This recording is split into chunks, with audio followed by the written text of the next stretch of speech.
Hi friends, నేను మీ Sagar. Welcome to Pranu health tips.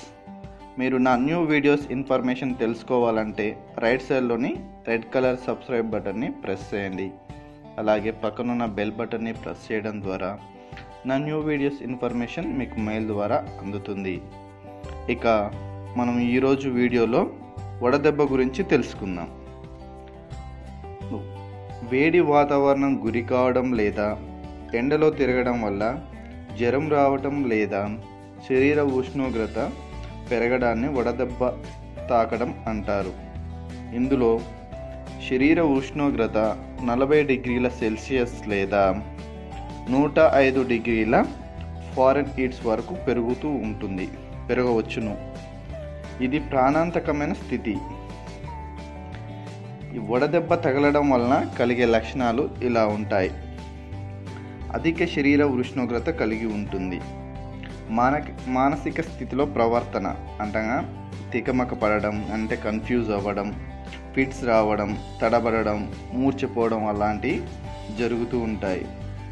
వాంతులు కావటం, వాంతులు అవుతున్నట్లు అనిపించడం, తలనొప్పిగా ఉండడం, చర్మం ఎర్రబడడం, ఊపిరి వేగంగా తీసుకోవటం, గుండె కొట్టుకోవడం వేగం పెరగడం, కొట్టుకునే వేగం పెరగడం. ముఖ్యంగా దీనికి ప్రథమ చికిత్స ఏ విధంగా చేయాలంటే రోగిని వెంటనే చల్లని వాతావరణంలో కూర్చోబెట్టాలి. ఓఆర్ఎస్ ద్రావణాన్ని తాపాలి, లేక చల్లని మజ్జిగ, టెంకాయ నీరు, పండ్ల రసాలు వంటి ద్రావణాలు తాపటం. తర్వాత చన్నీటి స్నానం చేయించడం. వెంటనే దగ్గరలో ఉన్న డాక్టర్ గారిని సంప్రదించాలి. ముఖ్యంగా వడదెబ్బ తగలకుండా నివారణ చర్యలు ఇవి పాటిస్తే చాలా బాగుంటుంది.